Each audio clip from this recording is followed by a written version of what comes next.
All right. Inside is guide to Golden Gate Park. It's a big park. It's probably the finest park in the world. Can't go over everything, that'd be too long a video, but we'll do JFK Drive up to 25th Avenue. Very cool part of the park to see. Over here you got, that's like Haight Street, sort of epicenter of like hippie culture in the 60s. Still a fun place to be. Grab dinner at Cha Cha Cha, Brazilian food, or breakfast at the pork store. Regular, American cuisine. They closed this to auto traffic now. And this is some sort of new installation, but typically it's not there. Up this, what is this called? Conservatory Drive East. Between this and the Conservatory of Flowers, which is a greenhouse, there's actually some really cool little picnic zones that most people, even locals, don't know about. But you walk back up this field and you'll find you got your own little private Idaho. Very cool. Back up this way. There's a little tennis zone here. It's a little more organized now. Things are, improved but more organized. So you can't always just pitch up and play. All right, back there, that is the Conservatory of Flowers. Cool place. There's a dahlia garden on the right-hand side, which is pretty cool. Down that road right there, I don't know what it is, but it brings you to one of the newer additions to the park. About 30 years ago, they did the AIDS Memorial Garden. It's a grove, and it's really well done. Very cool. Up here on the left, I love the way they added the pianos and stuff like that now. New additions to the park are closing this street. Those yellow chairs, brilliant. They're big enough. There's a lot of homeless here. So, you don't necessarily want to be putting out, places to sleep. It's an urban issue. Anyway, not to go into that in too much detail. The movie Jurassic Park. Apparently, there was a scene shot in this area right here. These are all prehistoric plants. Ferns and Australian tree fern, New Zealand tree fern, let me think, Gunnera. Gunnera is native to Chile. Anyway, kind of cool little pond back there. There's 11 ponds in this park. This is a very recent addition. I'm obviously just filming this on a cell phone, so I got to see if I'm getting everything in there.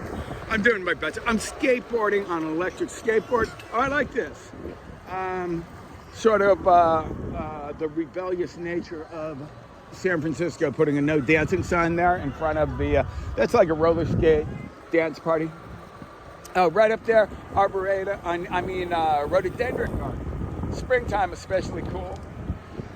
This is a fantastic park from the perspective of the vegetation creates enough separation so you can be close to another zone and not know it. These chairs right here are more fun than you think. The round things, the white things, you spin around on them, and it's almost like doing those, what's it called when you do you fall and you trust your friends to catch you? Anyway, because it feels really weird as you spin around. These are new things. I like that. Well, they got cornhole over there. The museums are down that road right there.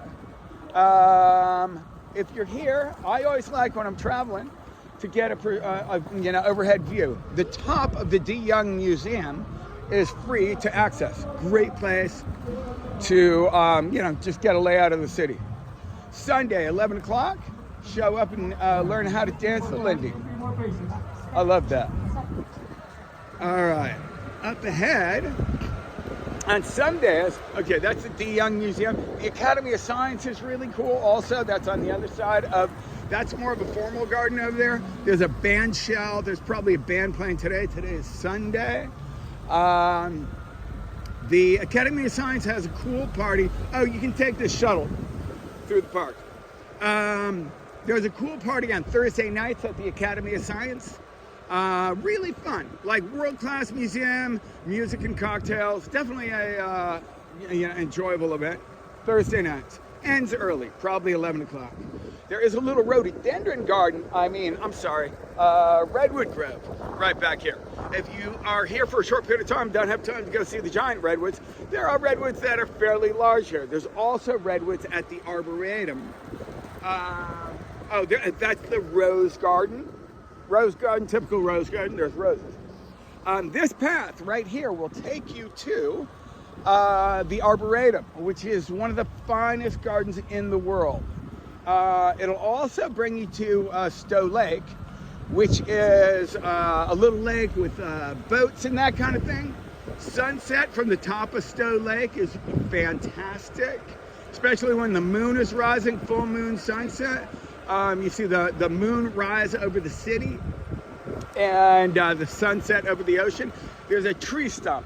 That's the island over there.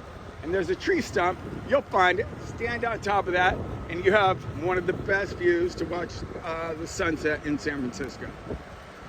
All right, this goes a couple more blocks up ahead, but I think that gives you a pretty good idea of fun stuff to do in San Francisco. You got a short period of time. If you're like, especially when you're visiting from out of town, sometimes you spend your whole time, sort of driving and what have you. You can rent bicycles really cheap here. Like there's stands all over, right? I think you do it through Uber or something like that. But grabbing a bicycle and cruising through Golden Gate Park, little fresh air, very nice idea. Oh, the other thing is, at the end, if I continue down this road, which I'm not gonna do because this video is getting long, this will arrive at Ocean Beach. There's roads that are close to traffic that'll bring you all the way out there. Super fun. You can go to like the Beach Chalet is at the end of the park. It's a little brewery. Food's okay. Hookfish is more of a local cool spot that is on Irving. That's more of like local sunset guys put together, very cool. You kind of like eat outside. Weather is something. Oh, let me think. There was one other thing I was going to say. Oh yeah, Pitt's. There's a pub called Pitt's. So at night, if you want to get a beer with locals, Pitt's is on Judah and maybe 47th. The other thing I should point out, weather. This is fall. The weather is good. Summertime, it's quite often foggy at the coast, and then it creeps in, and you can find yourself, like uncomfortably cold. If that's the case, if you're at the beach and it's cold and foggy, just move inland a little bit. Like it literally can be like 65 at the beach and foggy, and 105 inland. So somewhere in between, you'll find your perfect place. All right, come to San Francisco. Finest city in the world. I have to say, I really do think San Francisco is among the finest places in the world, and I have traveled all over the world, so I feel like I got some point of reference. And Golden Gate Park is amazing. Enjoy.